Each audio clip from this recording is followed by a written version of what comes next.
Hey folks, just testing out something here with a new camera. Sorry for the poor quality. Hey folks, just testing out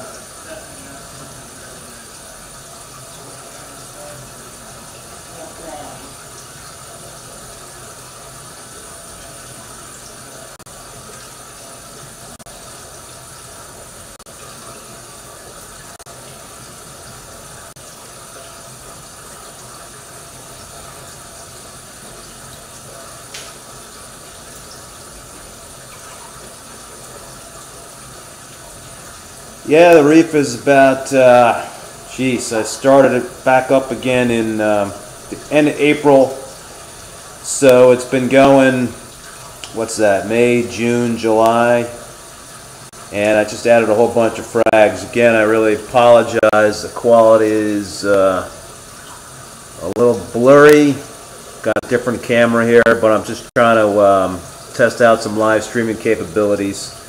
So bear with me, it's just a test.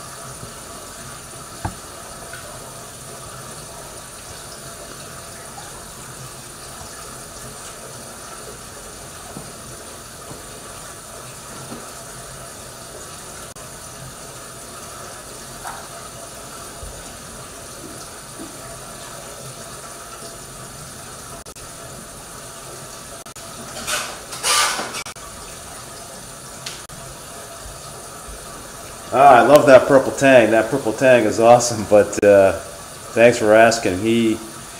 I got a good deal on him at Live Aquaria, so he's a beauty. I actually added all three of those tangs, the purple tang, the yellow tang, and the sailfin tang at the same time, and I don't know, they get along pretty well.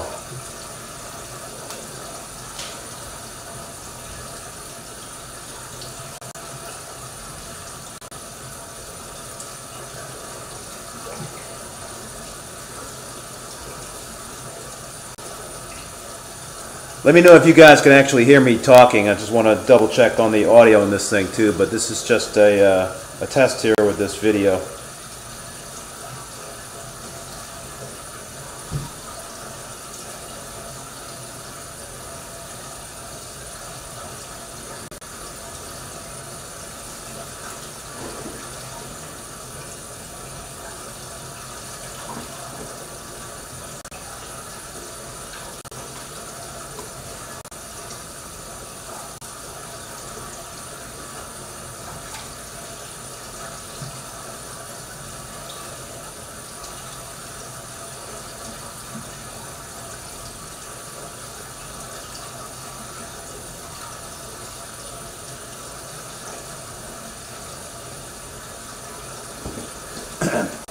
Those are MP40s, Vortec, the Ecotech. I had been using the other ones. I never know how to pronounce these. The Max Spec, the Gyres, the Gearies. You guys, pardon my pronunciation of that, but I just always had a problem cleaning those things. So whenever I perform maintenance and try to put those things back together, it just never wouldn't work right. And I had used an MP40 years ago and loved it, so that's what I replaced those with, and it's been doing great.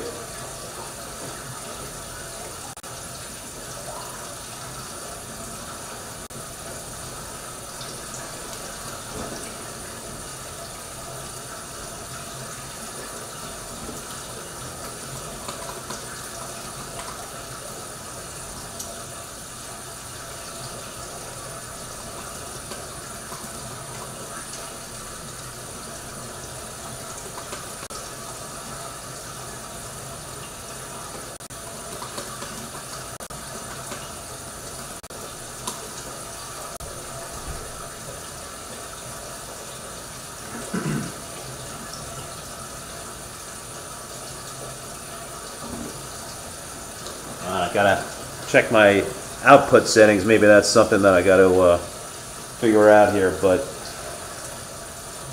usually I use my DSLR, and this is actually a Sony a Sony video camera. So it's a whole different setup than I normally use to go live. And this is actually the first time I'm going live on YouTube. Typically I'm going live on Facebook. But yeah, just to give you guys a little bit more background, I think I've had LPS coral in here. I think I added my first one about the beginning of June and added a whole bunch of others. And then over the last, the end of June, I added about 9 SPS frags, and they've been doing really well. My favorite one of all time I got in there is the Oregon Blue Tort, and it's really super blue still. I think it's hard to see it. Yeah, you're not going to be able to see it, but it's really encrusted well. What else did I add frag-wise? I've got the Cali Tort, which is one of my favorites. I've got a purple Slimer in there. That was one of the first frags. So I added like 9 frags with the first set of frags I added initially, and they did really well. So I've added about another 25 over the last week or so to the tank, and things are looking good. You know, they're all holding the color. The arid algae reactor that I have on the tank now is just been awesome. So, you know, fingers crossed here.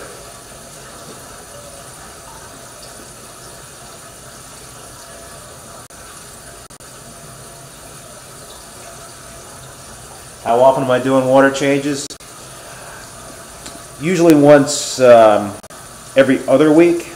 I'll do a 20-gallon water change, and then, you know, I also like to siphon all the detritus out of my sump, so I'll probably pull like 5 gallons out on a weekly basis, and then every other week I'll do a larger 20-gallon water change.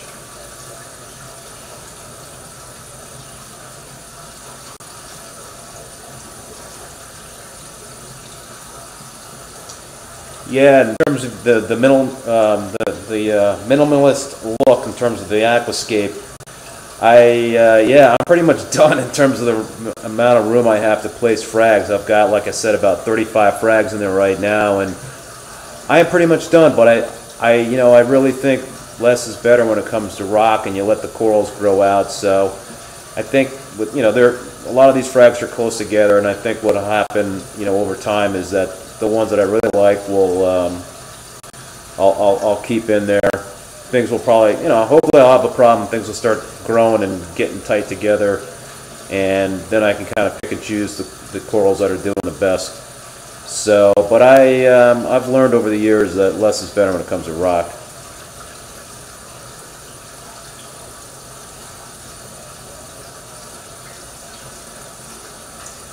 Yeah, in terms of your style of flora, have you seen any fish nipping at it or anything? I mean, is that the only one that's retracted? Stylos are usually pretty hardy corals.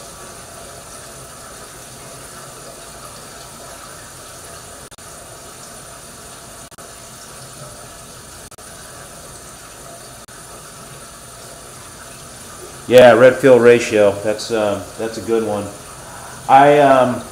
I think it's, and I could certainly do a video on that, but to run my arid algae reactor, it's optimal to have it actually at a 100-to-1 ratio. I'm sorry, a 10-to-1 ratio.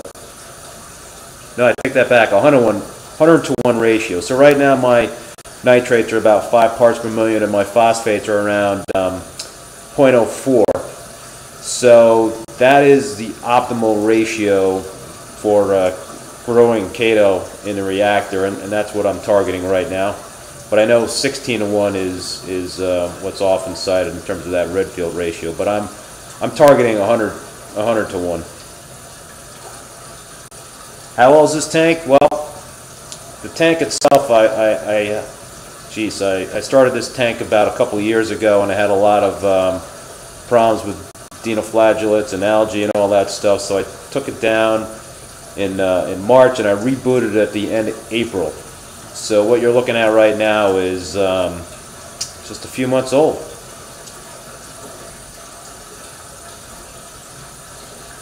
Yeah, in terms of the background of the tank,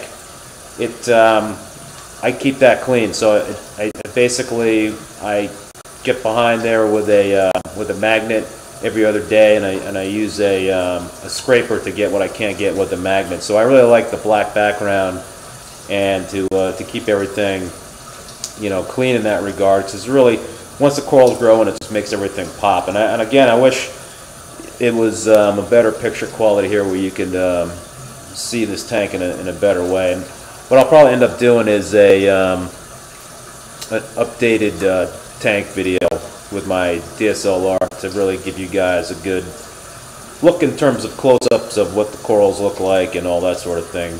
So be on the lookout for that soon.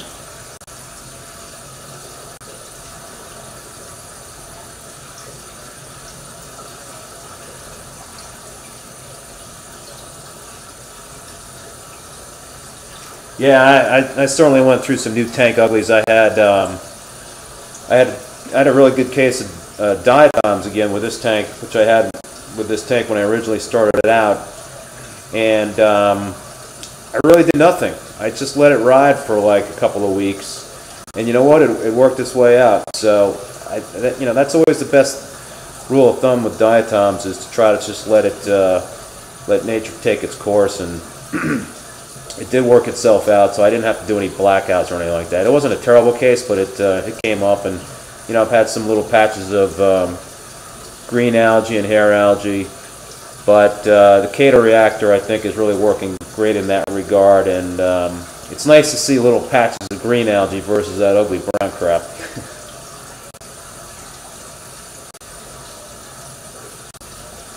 Do I have a day job? Yeah, this is I do have another job in terms of you know, what else I do with my time.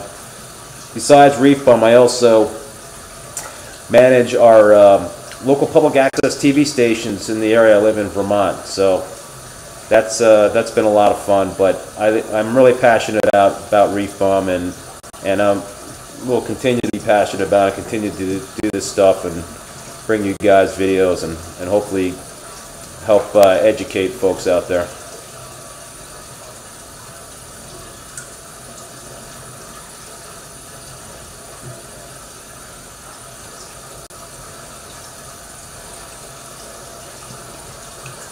Just bear with me, I'm going to play around with the video a little bit here.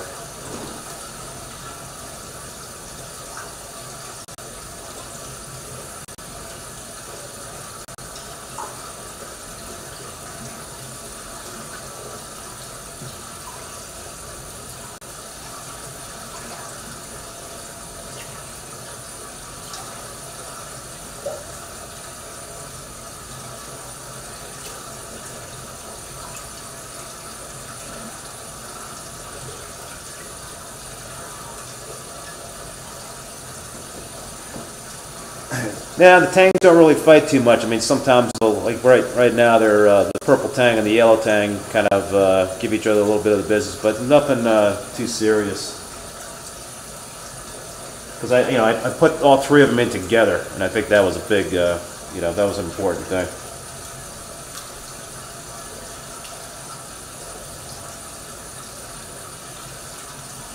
Thanks, Todd. I appreciate that.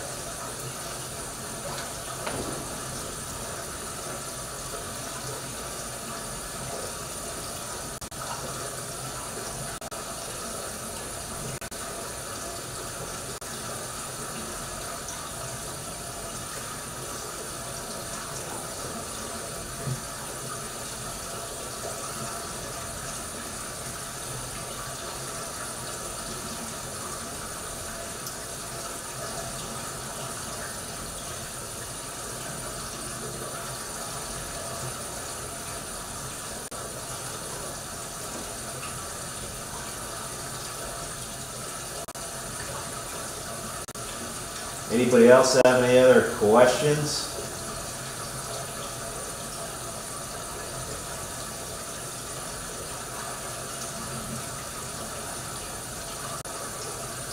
Yeah, like I said, I'm just I'm testing a new camera setup just to see if I can get a an actual video camera to work. So this is usually when I'm streaming live on Facebook, I'm using my DSLR, but I'm gonna get this figured out in terms of the quality.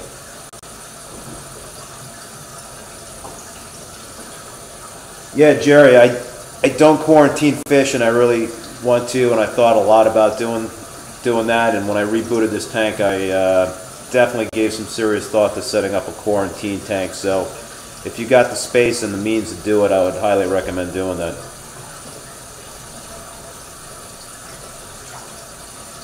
Best way to raise phosphate is to feed more, and pellet food has got a lot of phosphate in it, so let's just feed more in terms of phosphates.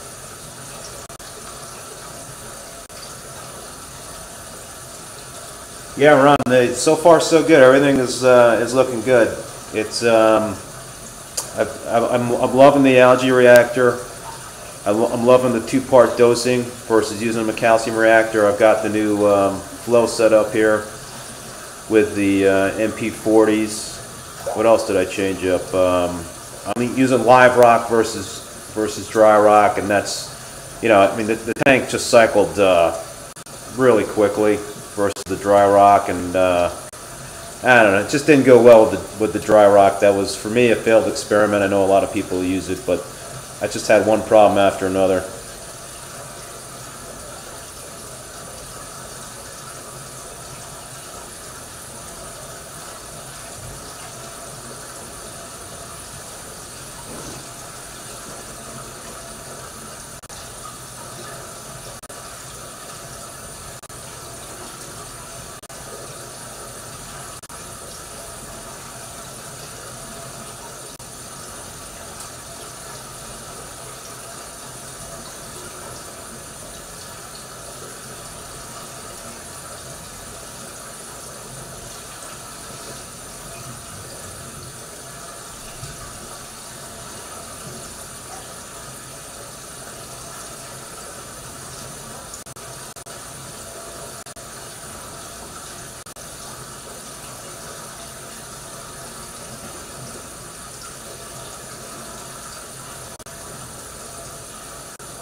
Wow, 80 saltwater fish, that's a lot in the tank. Well, how big's your tank? Will I ever use LEDs? Yeah, one of these days I will. I think eventually. I just have so much luck with metal halides that I think right now it'd be too expensive for me to switch, but yeah, I know a lot of people are having success with that.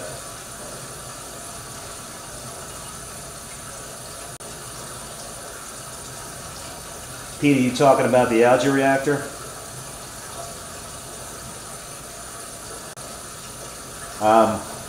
If you are talking about the algae reactor, it's a Pax Bellum arid algae reactor, so no, I did not build it. And I don't know, for those of you that watch my channel, you probably saw my video out there about the things you should be aware of with the do-it-yourself algae reactors, and I know it was a pretty controversial video, and you folks out there that are do-it-yourselfers feel strongly in terms of you know, that sort of thing, and that's cool. You know, I just wanted to put some info out there just to make folks aware if they weren't already aware about that stuff.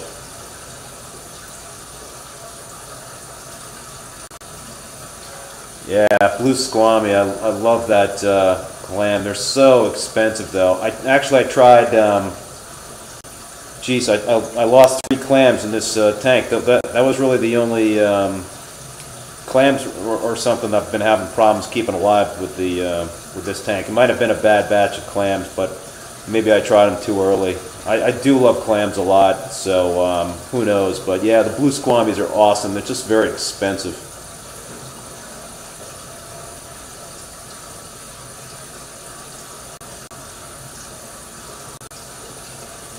Yeah, no, Pete, it's the yeah, it was a Pax Bellum arid algae reactor.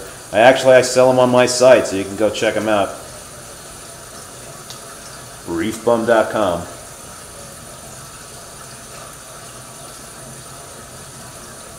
Wow, 600 gallon, bro. That's a big tank.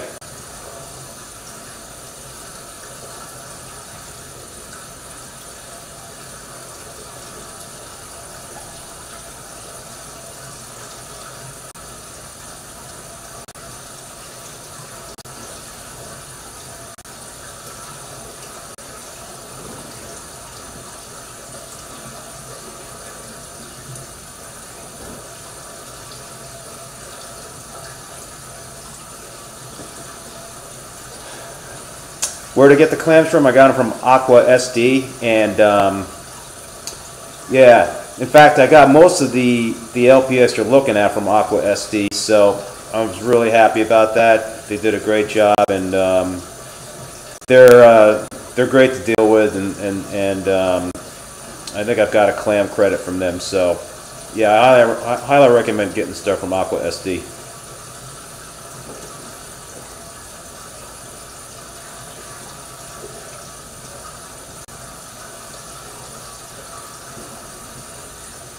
Yeah, Patrick, you should definitely check out my video on do-it-yourself algae reactors. There's a lot of things you got to be careful about with those things. They can, you know, present safety issues. So yeah, certainly check that out.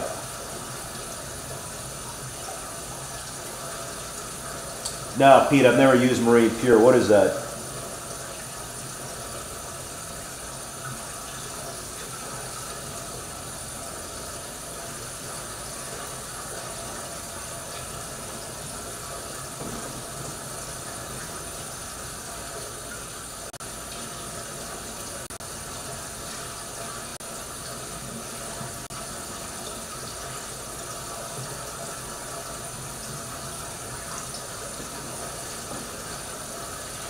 Yeah, the new reactor is great. I mean, the thing that I love about the algae reactor is that I could either increase or decrease the light cycle.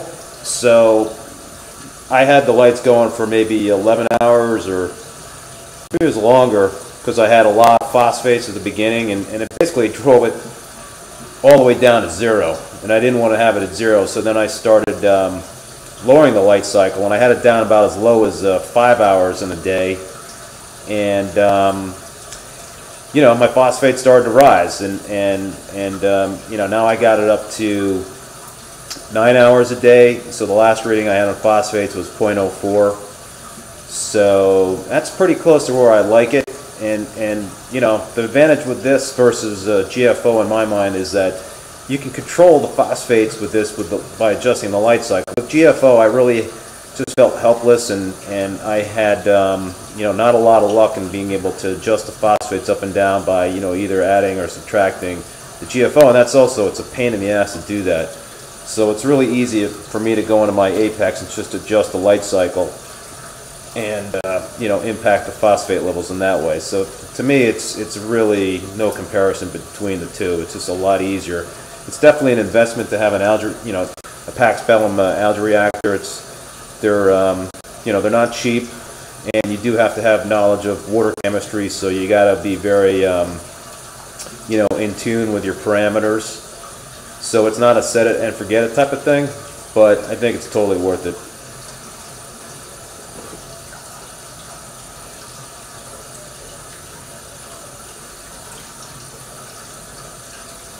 Oh, interesting. Yeah, I've never used any sort of block to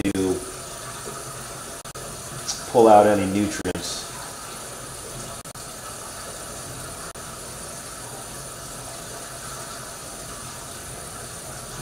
Yeah, Jerry, in terms of my MP40s, I've got one in the back right corner and one in the left front corner, so they're not directly facing one another, and you know, I have them on pulse mode, so they're really kind of rotating water around the tank. I'm really happy with it, and the sand is not getting stirred up, and I've got more coarse sand in this tank, so I'm not getting the sandstorms. And in my when I had this set up before, I was getting a lot of I had finer sand, and it was just getting all pushed around. It was a pain in the ass.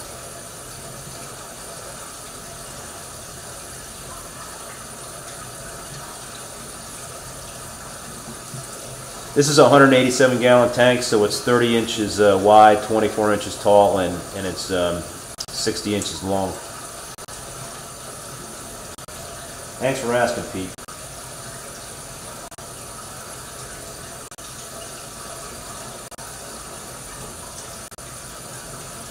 And this tank I got from Coast to Coast Custom Aquariums in New Jersey. Those guys are just incredible, and they do high quality work, and they actually deliver on time.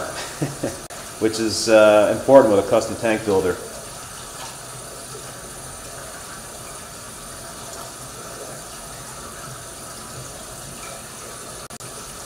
Yeah, Patrick, I don't have much thoughts on Triton. I do know that, I've never used Triton, but I do know that it's a perfect thing to use for the arid algae reactor.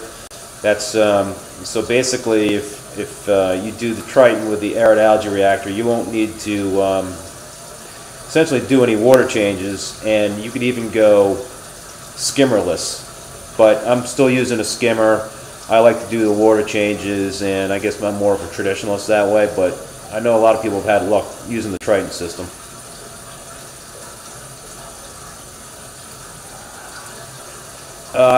Sand-wise, I got to look up in terms of what I use, but I think I got it from Premium Aquatics, and you know, if you just give them a shout, they'll let you know. Just ask for the more coarse type of sand, and it's one of the I think they said it's probably one of the more popular types of sand that they sell for reef tanks.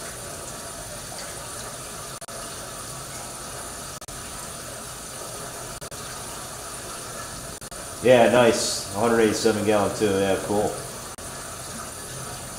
30 inches tall. Yeah, nice.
All right, guys, I'm gonna sign off here. Thanks for tuning in, and again, I apologize for the quality of the video, and I'll do an update soon to give you guys a much better view of what the tank is looking like. This is kind of a kind of a crappy view. It looks a lot better than it does in the video, but thanks for watching, and stay tuned for more videos. Take it easy.